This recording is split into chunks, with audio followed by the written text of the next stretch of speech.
everyone, and welcome back to the Smart Tea podcast, where we talk about the lives of scientists and innovators who shaped the world. I'm Aarati. And I'm her mom, Jyoti. And it's March, so it is Women's Month. And Yes. traditionally on the podcast, we like to do women scientists for Women's Month. Girl power, yes. And so I remembered a couple of months ago, I was in the bio section of the library, killing time, and a book caught my eye. The title of the book was The Woman Who Knew Too Much. Ooh, a play-off on Alfred Hitchcock's most famous movie, The Man Who Knew Too Much. Exactly. And Oh, so wow. that's So why is it this caught another my eye. suspense thriller? Oh, my goodness. Yeah. So I looked at it really quickly, and the tagline on the book said, Alice Stewart and the Secrets of Radiation by Gail Green. Oh, my goodness. Okay. And so I was like, ooh, radiation, that's a big topic. Yes. I'm going to just log that away. I put her on my list as a, to be read, to be done. And so with March coming around, I was like, oh, I remember that book, The Woman Who Knew Too Much. Let's do a dive into that. And so I started reading this book. It's an amazing biography written by Gail Green. Mm-hmm. And she actually went and spent time with Alice Stewart and wrote down her entire life story. Yes. Nice. So she spent a lot of time interviewing, wrote this huge book. And so I'm reading this book. It's incredible. And there's 18 chapters. And by the time I got to chapter 7, Alice Stewart had retired. And so... So after she retires, she has done so much that the author needed another 11 chapters to... Yes.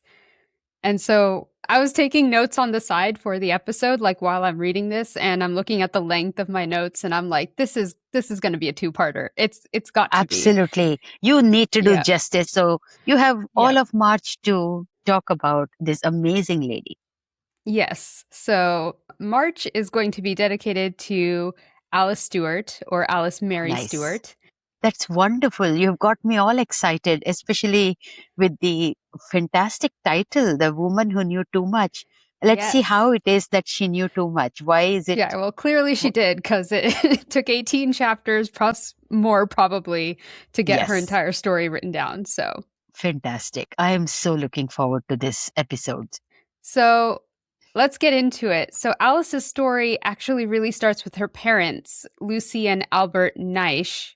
Both Lucy and Albert were doctors, which, given that this is the late 1800s that this is happening in, it's pretty incredible that Lucy, the mother, also managed to become a doctor. Yes, a very unusual situation. Yes. So Lucy had gone to the London School of Medicine for Women, which had been set up by Elizabeth Garrett and Elizabeth Blackwell, who were the first two women in Britain who were formally recognized as doctors. Yes. I think we have mentioned these in some other episodes. Elizabeth Blackwell is definitely on my list of to be done episodes. Yes. Pioneer ladies. Yeah. So this women's school of medicine that they set up was part of the Royal Free Hospital, which largely catered to very poor patients who couldn't afford to go anywhere else. While she's doing her surgical training, Lucy met Albert, who was a doctor from Cambridge. Lucy was immediately smitten and rearranged her schedule to make sure that whenever Albert was on duty, she also just happened to be doing her surgical assistance training at the same time. Smart lady all around. And evidently that worked, because 6 weeks after she graduated, she and Albert were married. All right. They initially tried to set up a practice together in Yorkshire as part of a bigger clinic, but when they put both of their nameplates on the door, the senior member of the practice said he would not allow a woman doctor to taint his practice. Ooh, wow. I mean, she's a doctor and everything, and yet facing prejudice. And Albert was outraged at this, that his wife would be treated in such a manner. And so they packed everything up and they moved to Sheffield, which was a bit Okay. more industrial, kind of a less upscale city than Yorkshire Hmm. was. And Albert used his own money to set up a small practice for the both of them. Good for them. Yeah. So at the time, infant mortality was a really big problem. Oh, yeah. New mothers often didn't know how to take care of their babies. And if they managed to gather up the courage to ask a male doctor Hmm. questions about like post birth aftercare, feeding the Yes. baby, things like that, they were often dismissed as like, that's Of not an course. important question. Yes. Yes. There was a lot of prejudice, even until very recently. I grew up in India and I've seen articles where male gynecologists were extremely dismissive of their own women patients. There was one article, I won't forget it easily, and the male doctor was quoted as saying that labor pains as a woman gives birth is basically hysteria. Oh my It's God. all in the mind. It's the woman who has been conditioned to think that she should be in pain and therefore starts feeling the pain. And it's Oh my God. actually all a myth. As if they know anything about it. Yes, exactly. Have you seen those videos where they hook up men to like pregnancy stimulators and like Yes, yes. I think there should be a rule where they should hook up any male doctor who is wanting to cater to female patients Mhm, should be hooked up to these machines to definitely. get that sense of empathy. Like, look, this is what your patients are dealing with. You will Yeah. never face this in real life. So please have this experience so you go into the clinical room with more empathy. Yeah. I think they do that with police officers actually. They shoot them with a Hmm. taser so that they know How how bad it painful that is. is. Oh, wow. I didn't know this. Yeah. But like I mean Hmm. especially with women also having to ask a male doctor about, things that have happened after pregnancy and feeding their Yeah. child, it's often very delicate, kind of Yes. private, Yeah. It's a very sensitive private matter. questions. Yeah. Yeah. Yeah, and so they may not feel comfortable. Yeah. I agree. I agree. It's not easy for a woman to talk about such private, intimate details with a male doctor. Yeah, and then to just be And dismissed and be like, "That's yeah. normal," or like, "Don't worry about that. You're making a big deal out of nothing." It's like, Yes. You people should feel know, like, or even condescension. Like you should know about this. What kind of a yeah, woman are you if you don't know simple things? That should be like instinct in every woman should have that natural instinct on how to nourish a child. And if you don't know that, what kind of a woman can you call yourself to be? Yeah, yeah. And so then because of this, like, babies are dying because mothers don't know how to properly take care of them. And so terrible. Lucy and Albert set up the first Mm, infant welfare clinic and they gave out free milk. And part of the condition of getting that milk was that the mothers had to attend clinics teaching them how to properly take care of themselves and take care of yeah. their babies. Yeah, even basic hygiene sometimes is Yeah. you have to take care. Otherwise, there are so many diseases going around, and the little ones just succumb so easily. Basic hygiene would go a long way to Yeah. preventing infant mortality. One of the clinics that Lucy apparently taught was how to blow your nose properly. She taught that to Ah, children. yes, And yes, as you can imagine, the children all thought this was hilarious. yes. And she really leaned into the theatrics of it. Of course, to make it more fun for them, so that they get the job done right. Yes. And so Lucy had this kind of bedside manner where she's very approachable, she's very friendly, full of humor. And so people were willing to come to her with questions. Yes, what a gift. Albert, on the other hand, was a lot shyer, a lot quieter, but they Hmm. made a really good team. In her biography, Alice says, quote, with her organizational ability and his professional know-how, they were a powerful pair. He was up on all the new developments, particularly from abroad, but she was the one who knew how to get things done, end quote. Yes, and be that bridge between the knowledge and the people who actually need to get that knowledge. Yes. Fantastic. Lucy and Albert then started their own family. Alice was their third child, and she Okay. was born on October 4th, 1906. They had 8 children total, 4 of whom ended up becoming doctors themselves, including Alice. What a power couple. But with both of her parents being practicing doctors, Alice Mhm. and her siblings were often left to kind of fend for themselves and run wild. She and her siblings would go on all sorts of adventures, hiking, riding bikes, Good swimming. days. Yeah.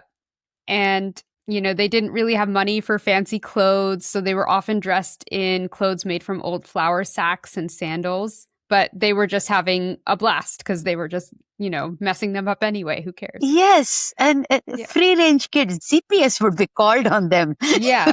in today's world. They, I Actually, I think it, think a police officer was called on like one of her brothers or something no because he way. was like tromping around where he shouldn't have been. And, they were like, this like little street urchin is like, climbing this fence. And it turned out to be the son of this doctor. So, Doctor, but yeah. but that's another very telling thing, that the kids did not have enough money for fancy clothes, but Mhm. the parents were giving away milk to the infants in the community. That Yeah. is so beautiful. That is such an altruistic thing to do. Very, very lovely. Yes. But Lucy and Albert made sure that their kids got a good education. That was their highest priority for both their sons and their daughters. For high school, Alice actually won a full scholarship to attend St. Leonard's School in Scotland, which meant she got to leave Mm. home for the first time. She was thrilled because although she did love her family, she never got quite as much attention as she wanted. And Hmm. at school, she found friends who actually listened to her and laughed with her. And she was like kind of the center of attention some of the times. So she really liked that. Many graduates of St. Leonard's traditionally went to Cambridge, and seeing as it was Alice's father's alma mater, she also headed there for college. Mhm. Women in Cambridge were still very rare and not welcome. In her first physiology class, Alice remembers walking into the lecture hall before the class, and as she started looking for a place to sit, every time she took a step, all the boys in the room would stomp their feet. Oh, wow.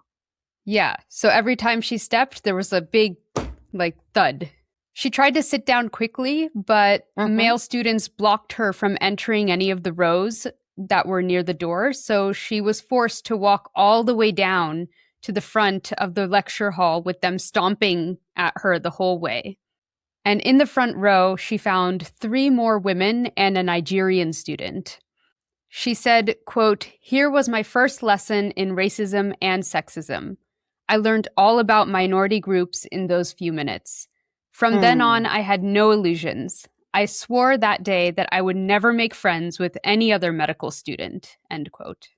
Yeah. This reminds me of the great author Chimamanda Ngozi Mm-hmm. Adichie. She came from Nigeria, and she said, I became black in America. I knew I was a woman in Nigeria with all the sexism going on, but the racism, of course, for the first time she encountered in America, and that's when she recognized herself as black. Mm-hmm. I'm sure that that was the same thing Alice faced because growing up in a family where her mother and father were both doctors and the Correct. daughters and sons were both equally educated, she Yes. probably had She never really never had to faced. face this issue ever.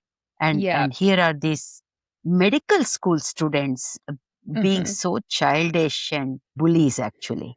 So she Hmm. vowed never to, interact with them or make friends with them. And because of this, all of her friends at Cambridge were actually from entirely different fields of study. They were Hmm. poets and photographers and Ah, mathematicians and journalists. So, which is a gift by itself because you're mhm. getting such a wide view of the world. Despite this, though, she never really seriously considered leaving medicine. Science just came naturally to her, and she said, quote, "I wasn't attracted to it because I wanted to do good works or to save the world, but Hmm. because it presented really interesting problems," end Yeah, quote. I see. Alice did her residency at the Royal Free Hospital, which is that Hmm. same hospital where her mother and father met. And here she had 2 major awakenings. The first one was that she had thought her family had been poor because they couldn't afford pretty clothes and shoes. Yeah. And her mom was always muttering about how they didn't have money. But here at the Royal Free Hospital, she really saw true poverty. There were some very Oh, heartbreaking cases of young mothers who were pregnant and then their family disowned them and they had no. absolutely no income. They had no one to turn to. There were families Wow. that were like living on top of each other, all crammed into one room, Hmm. just Hmm. dirt and filth everywhere. So My goodness. Yeah, it it's was all really relative. It's terrible. they say, right, no matter where you are in life, you'll always find somebody better than you. You'll always Hmm. find somebody who's worse off than you. And it Yes. looks like that's the kind of thing she's found out.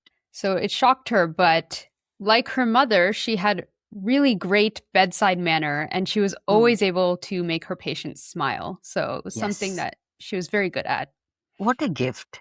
Her other awakening was that she finally found something in medicine that she felt that she was really good at, which was diagnosis. She said, quote, "Diagnosis is fascinating. Here is a patient in a bed complaining of something. What on earth is causing it? It calls into play your powers of observation, your ability to read signs, pick out from history. It was a good time to be doing this. There was less by the way of tests and computerized help. It put more on your ingenuity, and I obviously had an appetite for it. I was powerless to cure people in most cases, but that didn't interfere with my passion for solving problems." End quote. Oh, what a curious mind. And she's just wants to get to the root of every problem. Because unless you know the root cause of the issue, you're not going to find the cure to begin with. Yeah, and I always have to keep in the back of the mind that she didn't have computers and she didn't have Yes, like analysis programs that could do all of this data for her. She was doing it with that's a right. pen and a paper and, Yes. collecting data, filing And it. actually So, go to the library, find the books, find historical evidence. It's not like you can type this into Gemini and yeah. ask Gemini, hey, what is going on? Yeah. At Cambridge, Alice somehow managed to get engaged. And I say that because she herself doesn't really seem to understand how it happened. Huh. She had a friend named Catherine Stewart, and she and Alice spent a lot of time together with Catherine's family. Mhm. And the next thing you know, Alice found herself engaged to Catherine's brother, Ludovic. Oh, Yeah, somehow the friendship turned into something deeper. yeah, just by being together all the time. However, Alice nearly broke off the engagement several times because she knew how difficult it would be to be married and to have a career. And actually, her older sister, too, apparently had been on the track for medicine and then gotten married, and that had also killed her older sister's Hmm. career. So, Oh, yeah. tough one. Hmm. Also, while she's engaged, she started having an affair with another student at Cambridge named William Mm. Empson, who was a brilliant young poet. But ultimately, she cut it off because she felt like she was getting in too deep. She was like, I'm only Okay. 23 and I'm engaged and I'm having an affair and this is really complicated and I can't Yes. do this. Yes. Yeah. This sounds very complicated for sure. Yeah. Yeah. So she ended the affair and she almost ended things with Ludovic too. But right around that time, Ludovic was laid off from his job and she felt that she couldn't break up with him at the same time. Ah. Yeah. Yes. Timing. Yes. Yes. Yes. This is something many women fall into actually. So ultimately, she decided to get married to Ludovic, and Okay. she did in June 1933. But she was determined that this marriage should not ruin her career. Correct. The couple briefly spent some time in Manchester until Ludovic got a job in London teaching French at a public school called Harrow. And Alice got a job working at the London School of Hygiene and Tropical Medicine, taking blood Mhm. samples and feeding test monkeys in a lab that studied blood diseases. Okay. Good place for her curiosity and for her. Yeah, it's not exactly what she wants to do, but she's like, at least it's still like tangentially related to science in the Hmm. medical field. So, Yeah. okay. Hmm. And it's Hmm. not like she has a ton of options. So, But why does she not have other options? just because she's a woman and, all other options are taken by men. So, Okay. people aren't really willing to give her a So chance. even if she's a doctor, a trained doctor, it doesn't matter. It She's not doesn't going to be matter. given a job, which is Yeah. why her parents actually set up their own independent practice where they were Mhm. in charge and Yes. they were basically like attract the patients. Okay. Yeah. So she was like, "Okay, but I don't want it to end my career, so I'll take something even if it's not perfectly what I want." But then when she came home, she was still responsible entirely for running the household. Oh no, there the gender roles were still the old paradigm still existed. Yep. She had two small children, Huey and Anne, that she had to look Hmm. after. And Ludovic, her husband, loved music. And so they were always hosting dinner parties with music or going to performances. And she kind of had to Ah, organize and take care of all of that. wow. All the mental load of that Hmm. fell I onto did her read though shoulders. she found some good ways to get around some stuff though. Like if people left invitations and said, "Oh, come to my house for tea," she would strategically come at a time when she knew they wouldn't be there, like on the day of a big football Yeah. game or rugby game or whatever. She would be Yeah, like, yeah. "Oh, I came to your house, but you weren't there. Oh, so sad." And Okay. it's like, of course they weren't there because they were at the big game, as you Yes. knew they would be. You Yes. knew, you know. Yeah, but still it makes me Yeah. sad though too. It's a little depressing to think about it. Her parents' marriage actually sounded like a very beautiful and true partnership. But, you know, I do have to admire that despite all of this, she did not give up her career at all. She was Yeah. determined to continue her career and not take a break because she knew that even if she took a break, it would be really hard to get back into it, Yes, after correct. she was finished raising her children or whatever it might be. That's right. That's right. Already as a woman, doors are closing on her or not Mhm. even opening for her. And then if Mhm. she goes back into the field, now they are going to view her as a stay-at-home mom. And Yeah. that's going to be even harder. Yes. So I Difficult. have to This is admire that difficult. she stuck with it. And it did end up paying off. So in 1935, a position opened at the Royal Free Hospital for a registrar, and Alice was perfect for the job. She got it based on her previous achievements. And being a registrar put most people in line then to become a consultant physician, I see. which is Alice was like, "Yes, I want to go. That's my next step. I want to go be a consultant physician. That'd be perfect." The one hitch in her plan is she hadn't taken the exam to join the Royal College of Physicians, which was kind of a basic prerequisite if you wanted to become a consultant. Hmm. So now she starts studying for this exam, which has a 20% pass rate. And she has two kids, that are Yes. taking up a Yes. lot of her time. And the job as the registrar. Mm-hmm. Yes. So people often had to retake the exam many times before passing. So she goes into the exam really nervous on January 1936. And afterwards, all the examinees are assembled into a hall where there's a Hmm. list of the students that had passed and the students that had failed. Okay. And Alice's name was not on either list. No. It turns out that she had passed on the first try, Okay. but the announcement of her pass had been delayed because they had to translate the Latin exam certificate from all male pronouns to all female ones. She was the first She's woman the to pass first that one. woman and only woman, yes. So they didn't have a female version of the certificate in Latin for her. Isn't that Unbelievable crazy? times. Yeah, Unbelievable times. Oh, she's a crazy. dynamo. So yeah, so now that she's taken this exam, she's allowed to become a consultant physician. Consultant physicians were very specialized positions and positions for women were very rare. Yes. But she's looking for positions and 3 years later, she got a job at the Elizabeth Garrett Anderson Hospital, The same Elizabeth Garrett who actually who set up the school. started the school. Yeah, that her mom went to. Yes. It's all connected. All these women helping each other. Yes, we have to stand by each other because there is so much we face. Mm-hmm. So she gets a position at the Elizabeth Garrett Anderson Hospital. However, this year, 1939, was also the start of World War II. Oh no. And so soon the family was forced to scatter. So Ludovic was sent to work on decoding at Bletchley Park. And that is a famous one. I don't know if you know about Alan Turing and the Enigma machine. There was a big movie about it called The Imitation Yeah. Game. Yeah, I do a little bit, but hang on, give me a 1 second. Because Ludovic, as a decoder, so he was, I didn't recognize his Yeah, field.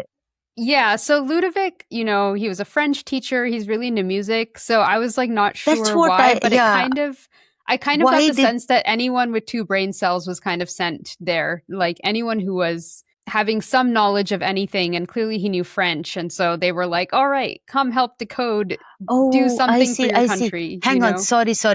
Okay, this is again the fault of the modern day, where Yes. the word code automatically gives me like the visions of the computer code. But what Oh, a yeah. decoder actually means is to kind of translate messages that are in different Mm-hmm. languages into English or whatever the Yeah. word they were using. Okay, I am with you Yes. now. But yeah, no, but I do agree it's a little confusing because it's like, wait, if you've watched that movie, The Imitation Game, it's like all these mathematicians who have come together to figure this out, and I'm like, he wasn't a mathematician. He was a Yeah, French teacher and a musician, but but it I does think they make were just sense. kind of recruiting a lot of people with different skill sets Yeah, to it to does come make and sense. help. If they Yeah. wanted language translations, yeah, it makes sense. It Yeah. makes sense. So he goes off to Bletchley Park to do this. Alice's children were evacuated to Cambridge to live with Ludovic's parents. And Alice was sent Oh. to hospitals on the outskirts of London to take care of patients who had been evacuated from London's hospitals in case of air raids. Yes, yeah, there is a massive need for medical help for all the Mm-hmm. injured and the sick. Oh, this is Yeah. very difficult times. Yes, and families rendered a sender.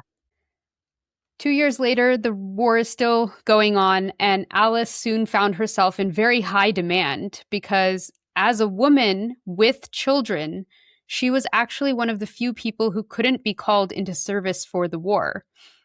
And so, because of that, hospitals in the area who are very short staffed now because their whole staff has gone for the war effort, they're willing to give a job to literally anyone who has qualifications. And That makes so, sense. this opened doors for her. This opened doors because all the men who would always take the jobs are out there fighting Hmm. World War II. Got it. Okay. Yes. And even women who didn't have children, who maybe deliberately didn't have children so that they could pursue their careers, they're also gone Yes. off to the help the war effort. So only women with children were Yes. excused from service. So I now get it. everyone's after her. So she manages to get a position as an assistant to Dr. Leslie Witz in the Newfield Hospital in Oxford, which normally would never have been open to a woman.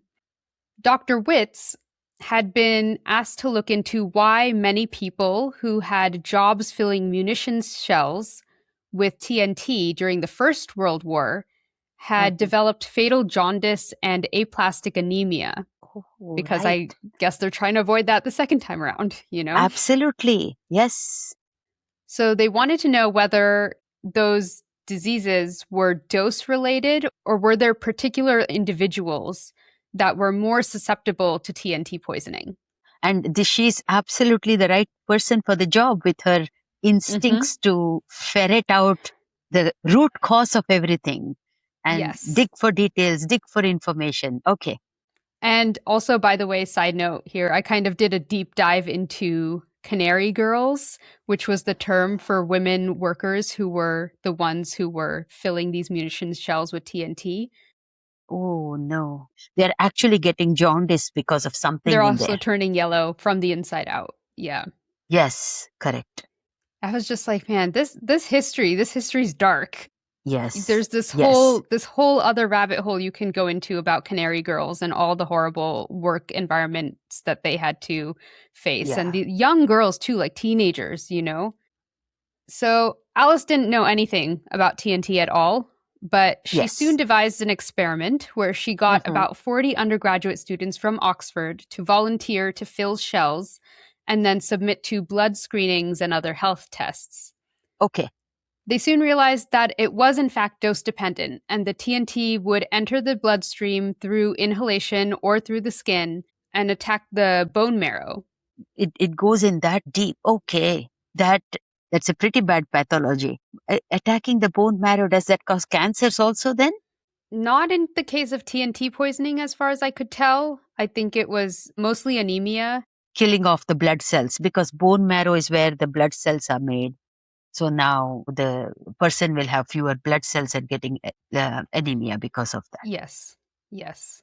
In the case of the volunteers, they were able to stop the study quickly enough that there was no lasting damage. Yes. And this was Alice's first real epidemiology study that she conducted.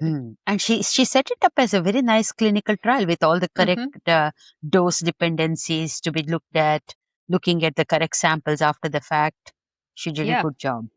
She also did a similar study in a factory that produced clothing that was supposed to protect against poisonous gas attacks. Workers were falling sick within a week of working at the factory, and Alice soon discovered that it was because they were using a chemical called carbon tetrachloride.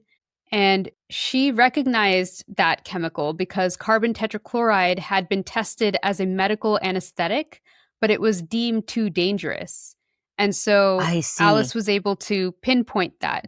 Without any compunction, they are just using carbon tetrachloride. There is no concept at this time of the fact that these chemicals can be dangerous to anybody handling it. No regulations, no Yeah. OSHA. Yeah, people talk today blithely of deregulation in order to reduce costs. They don't understand why these regulations were put in place to begin with. These are the things that happened where people were blithely playing around with chemicals for their job and just kind of trusting their employer to not risk their lives, I guess. Yeah, that is one of the things I hope this podcast can kind of shed light on a bit is like I'm learning so much about who came up with that rule? Why do we have that in place, and Yes, what was happening before we had that rule in place? What was going on? correct. So this became a landmark study for both Alice and Dr. Okay. Witz. Dr. Witz had her present it at the Association of Physicians, and they loved her presentation because she made the story super engaging. She told it like Oh, it was a detective story, and they were trying to find the bad guy who was making all these workers sick. And then slowly she was able to put the clues together to pinpoint that carbon tetrachloride is the culprit. excellent communicator. Yes. And it is, again, like that movie, The Man Who Knew Too Much, that detective story coming in. Yes, She said, quote, I think it was more that than anything else that got me elected as a fellow of the Royal College of Physicians, end quote. that's a big honor. Mm-hmm. She was the ninth woman and the first one under 40 years old to be elected as a fellow. Breaking all glass ceilings. So, because of this work, even after the war, Alice remained in very high demand. She was one of the few people who had experience now setting up an experimental survey. She was asked to head a new department of occupational health at the London hospital, and she was very tempted by this offer.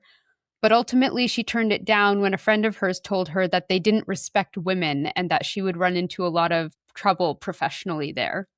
Okay, somebody gave her the heads up.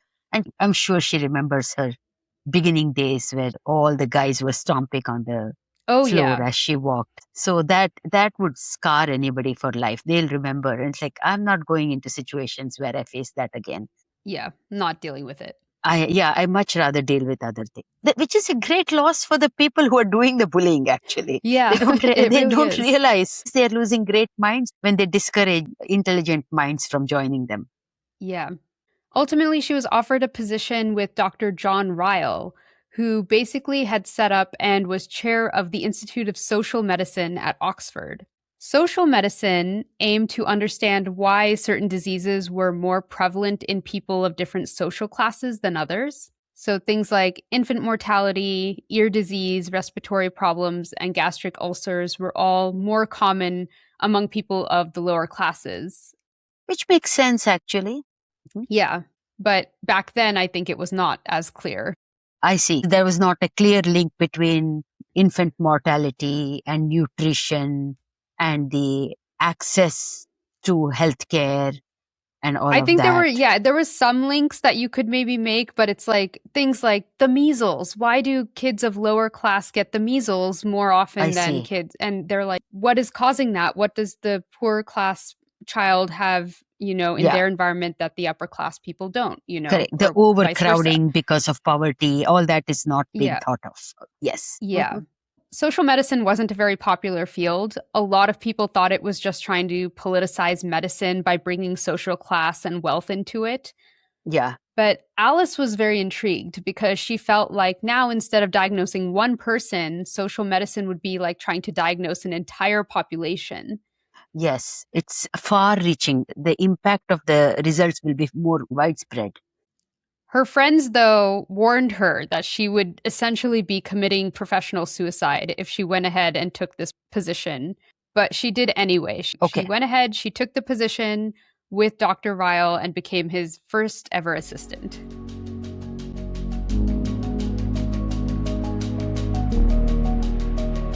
Hi everyone, Aarati here.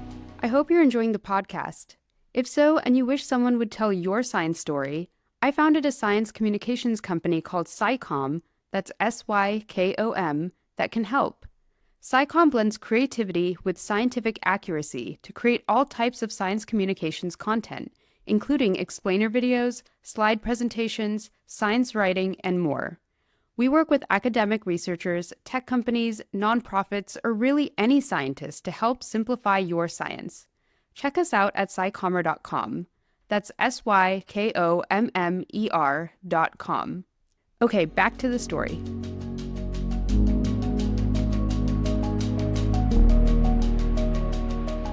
Dr. Ryle was interested in studying children's health and had started the Oxford Children's Survey, Hmm. documenting children's health from ages 1 through 5-ish.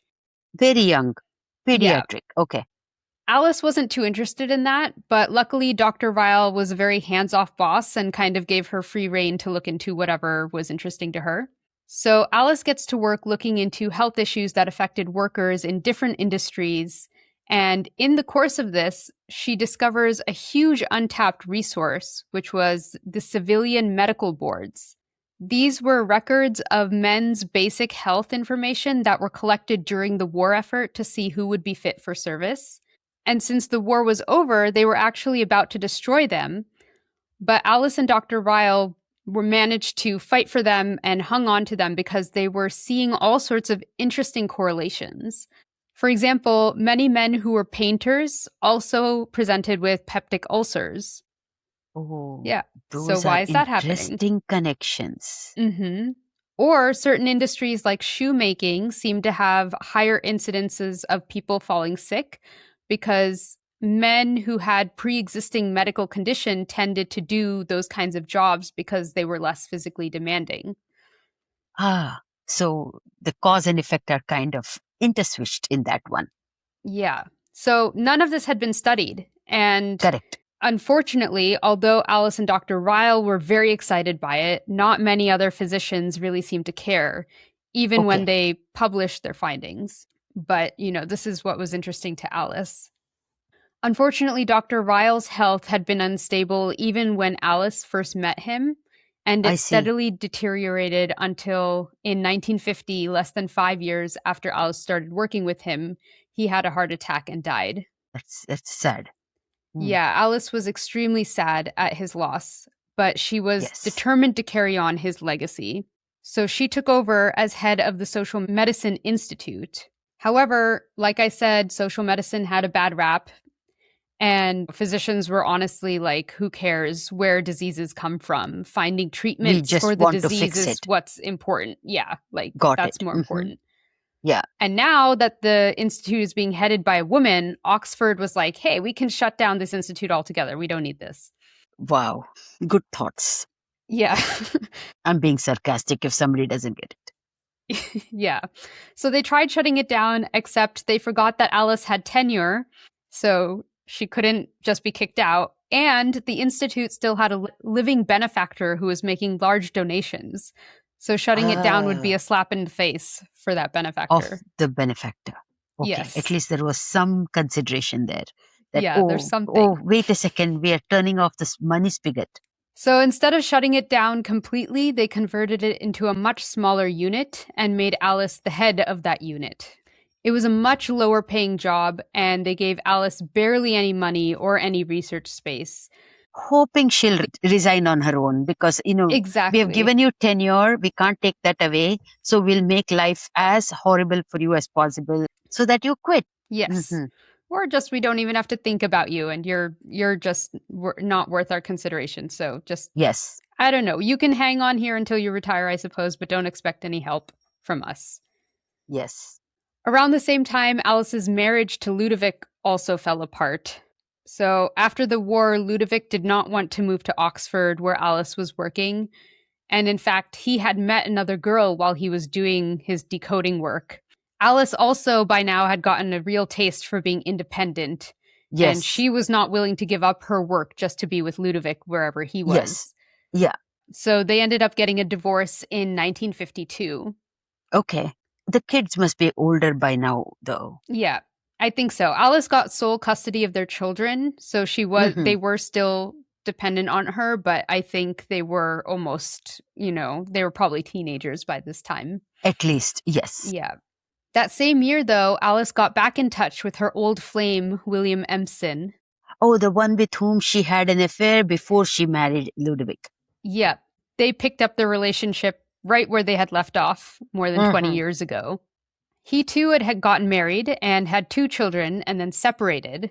He had become a well reputed poet and author, and at one point, Alice and William did consider getting married. But then William's wife came back in the picture with 2 children from her own affair. So it's all like really It's highly messy. complex. It's very complicated. It's very complex. Yeah, it was I was just like, "Oh my god," like there's just so much going on.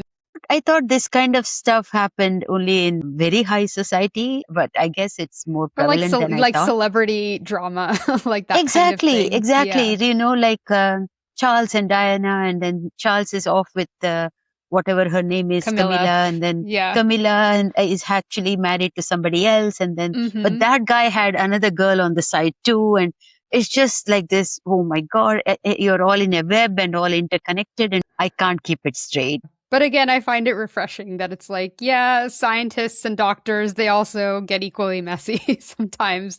Yeah, yeah, very messy emotions getting in the way of life. Yes.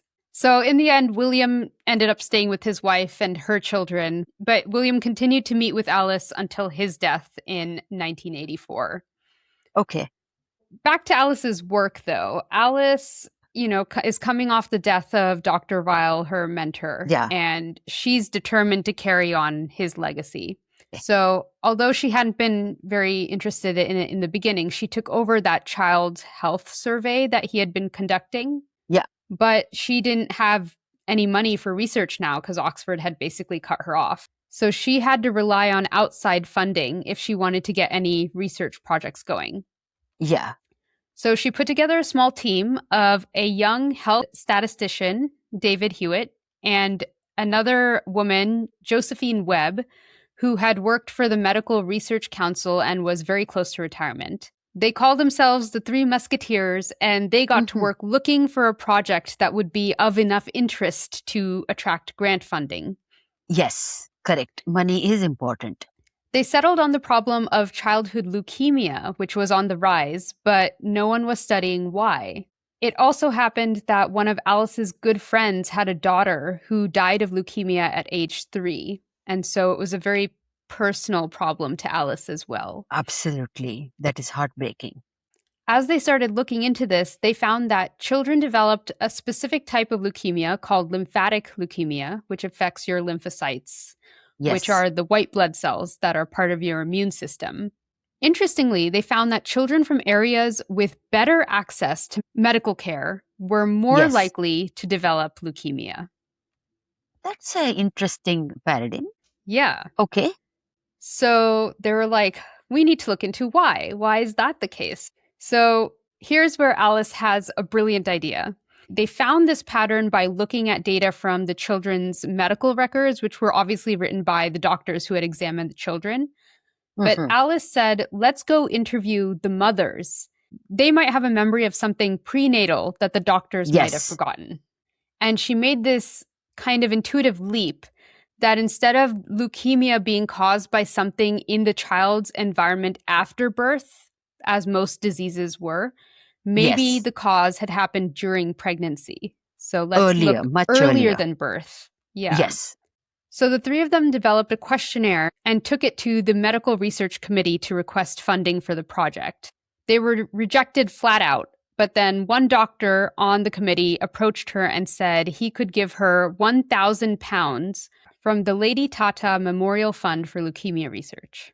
So it wasn't much, but it was better than nothing. Hmm. So Alice decided to go back to her birthplace, Sheffield, Hmm. where she and her family were still very well known, and she could rely on the help of local physicians like one Dr. Roberts.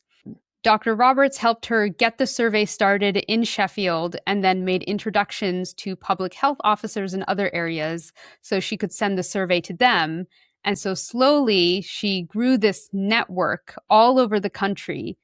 And she used that £1,000 grant to pay her way in train tickets, going and convincing public health officials to collect responses to this survey and send them back to her.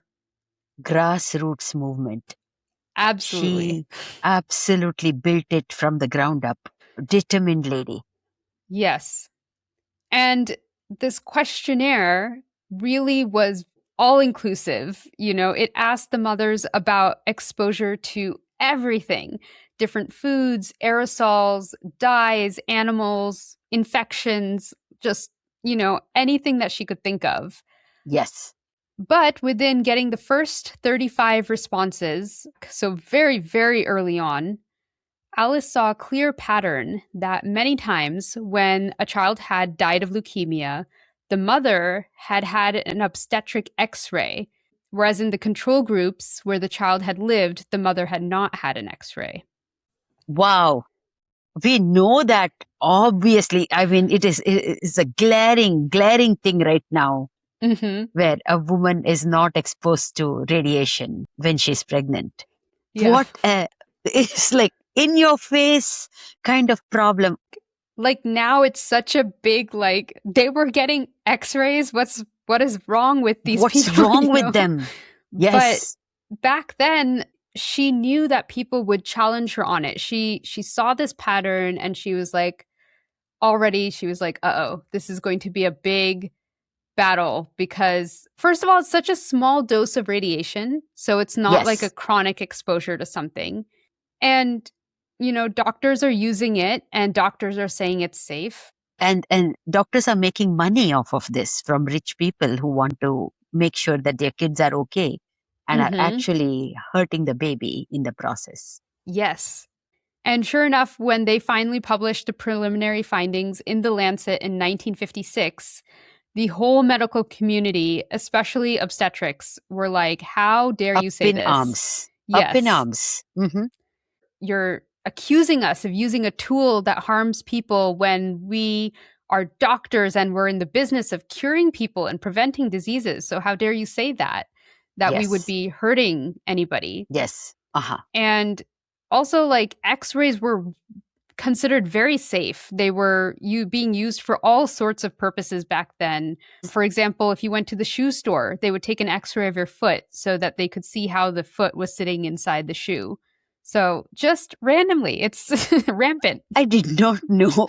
I did not know they would use X-rays for random things like this. It is Yeah. treated with such respect now. Yes. Use only as needed because the cumulative effects are there. I'm just shaking my head in disbelief. I'm sorry. I'm unable to even process my thoughts at this. There is such an obvious, duh. How stupid can you get? That kind of feeling I'm having, and that they casually threw around this mighty weapon of an X-ray for random things like shoe fittings. Such a big no-no. It's shocking to me that these kind of things actually happened. Yeah. I know. I recently went to the dentist and they took x-rays of my teeth and they put like this big lead jacket that they put on you to kind of Protective jacket, yes. yeah.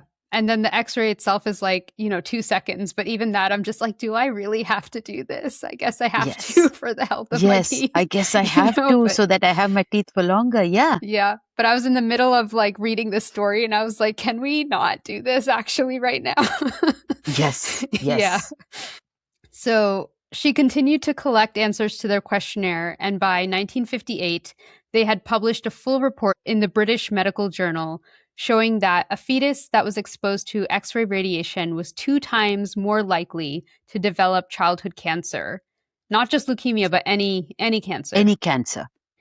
And ironically, because these children had better access to healthcare, not only did they have that X ray exposure to begin with, that, poorer children might not, but also they were not dying of other illnesses like measles or whooping cough because they could take medicine for that in the first place, or they That's right. weren't exposed to that. And so they were actually living long enough to develop leukemia in the first place.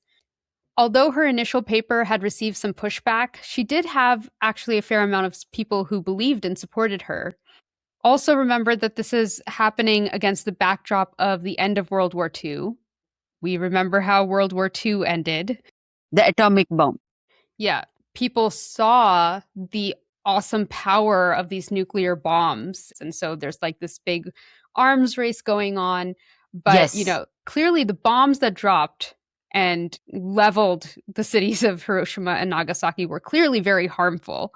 And Yes. so for many people, it was reasonable to say, like, oh, okay, radiation is causing leukemia in children. I can understand why, because these bombs were a huge blast of radiation. A smaller bit of radiation may also have some negative effects. So she did have some And that too in a supporters. very small, vulnerable child. That is, the Yes. scale is very different. A small amount can cause a lot of harm, actually. It doesn't have Yeah. to be So, atomic bomb levels to cause harm in a small child.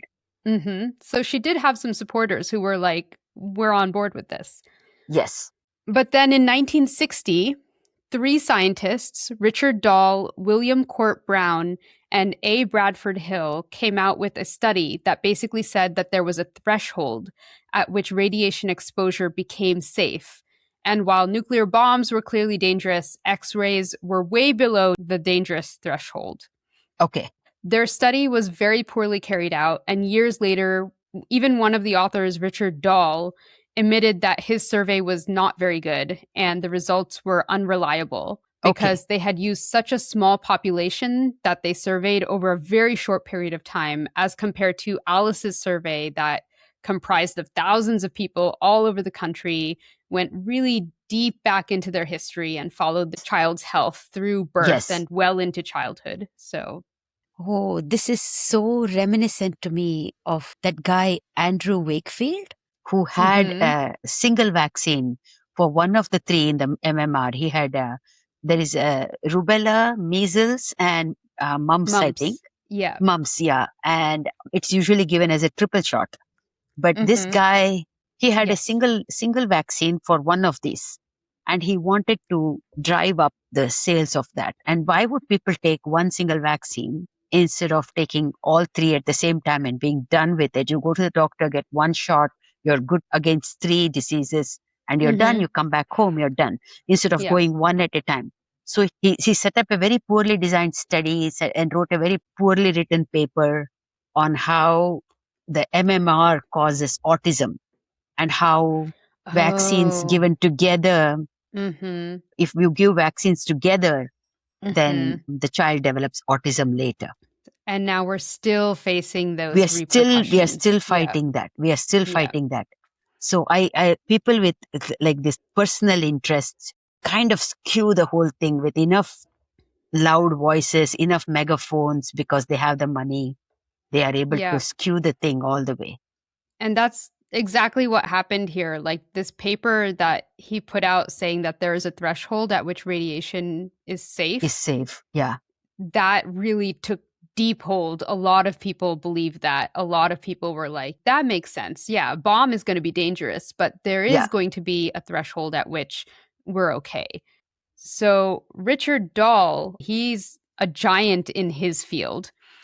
So in 1956, he had established that smoking increases the risk of lung cancer. That's like this huge link that he's created. And so people Yeah. are So he applauding him. has And yeah, established credibility. yes. And he was even knighted in 1971.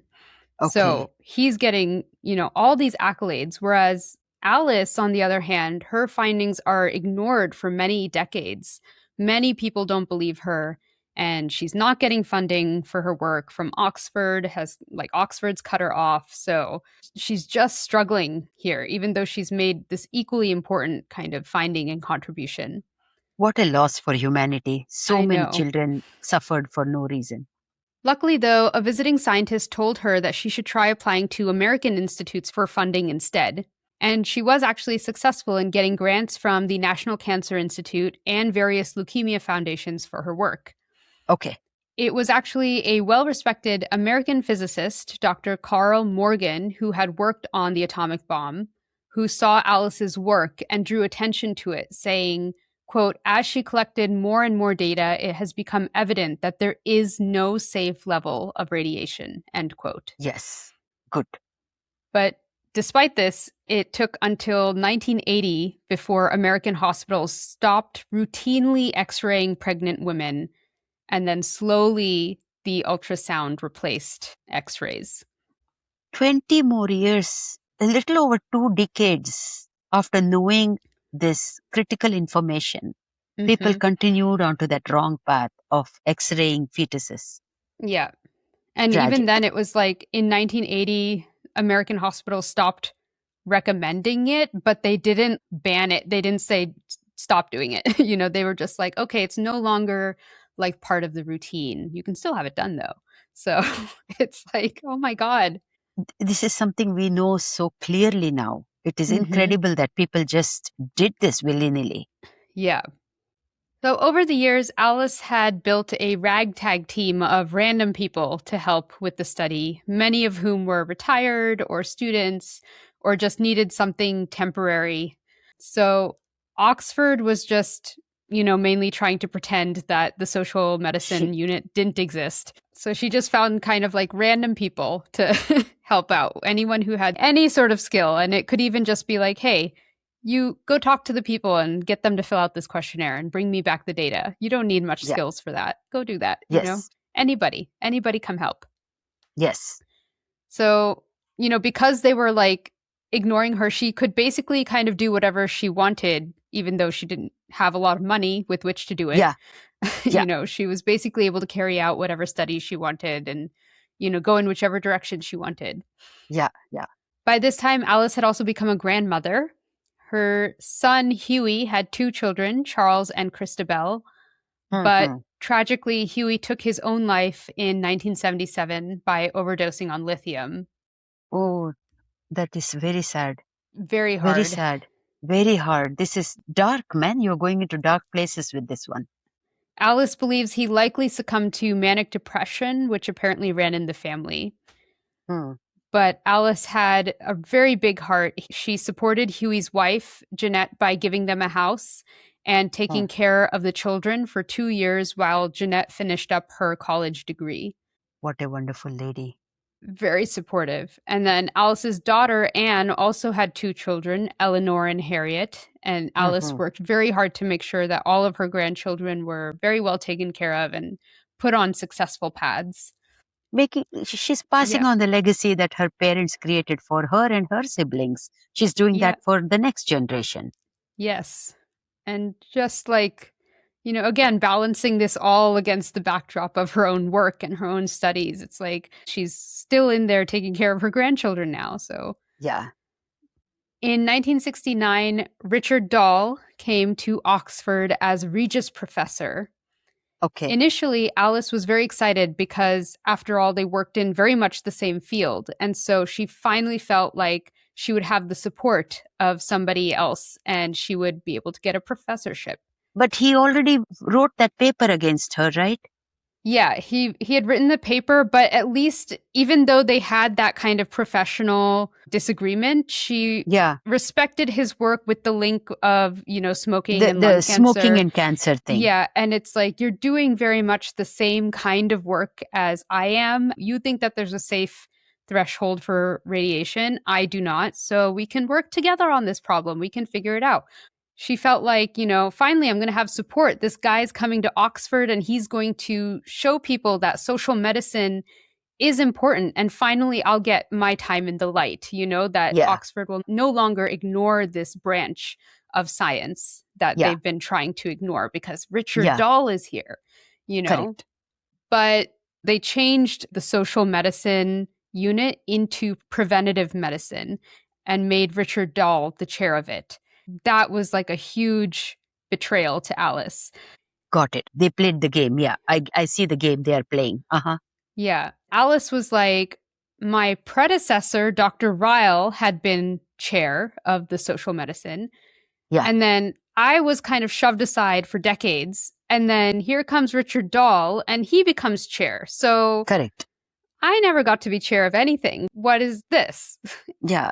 They're making it very clear that they are sidelining her. They are Hmm. putting up with her only because she has tenure and they can't do a damn thing about it. But they don't respect her. They don't trust her judgment. And she was also upset with Richard Dahl because she was like, you're coming in to Oxford in this position of extreme power.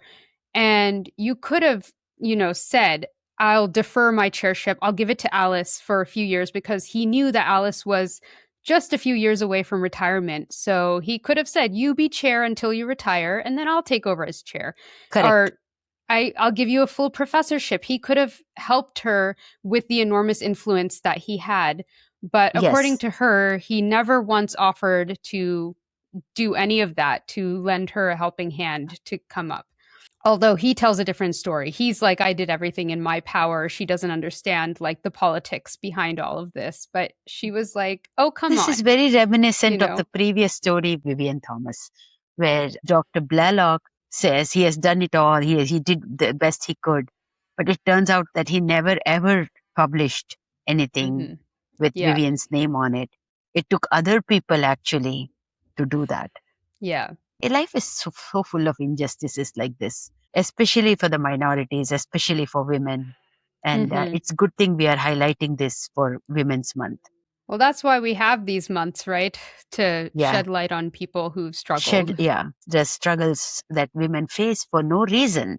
And Gail Green, the author of Alice's book, put it really well. She wrote, quote, Alice can't shake the feeling that she's been swimming upstream against some strong, invisible current all these years, and that a Mm, word from Dahl might have set it all right, but that word was never spoken. It's as though he mm. can't bear to let me into the story, end quote. So sad. That sentence really does encapsulate the experience of so many women. So many women, I feel we are constantly swimming upstream. It was a really good metaphor. I think a lot of people will resonate with that. Absolutely. And then the final kind of nail in the coffin for Alice was that years later, Oxford released a press article that said, quote, a unique nationwide investigation into the cancer in children is set to start on 1st April 1992. It was to be done under the illustrious Sir Richard Dahl and would cost £6 million. And she was not even given 1,000 Yeah. pounds. She was like, I did that study already for £1,000. Like, what do you mean a unique study that's never been done before? I did that. So they're basically trying to pretend that this never happened. Her work never happened.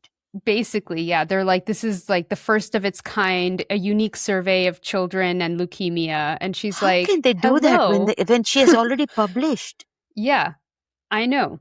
But one interesting point, I guess, to note is that her friends did mention that she was fiercely independent and self sufficient. And that was a strength as much as it was a weakness because she didn't try to rub elbows or socialize with quote unquote the right people.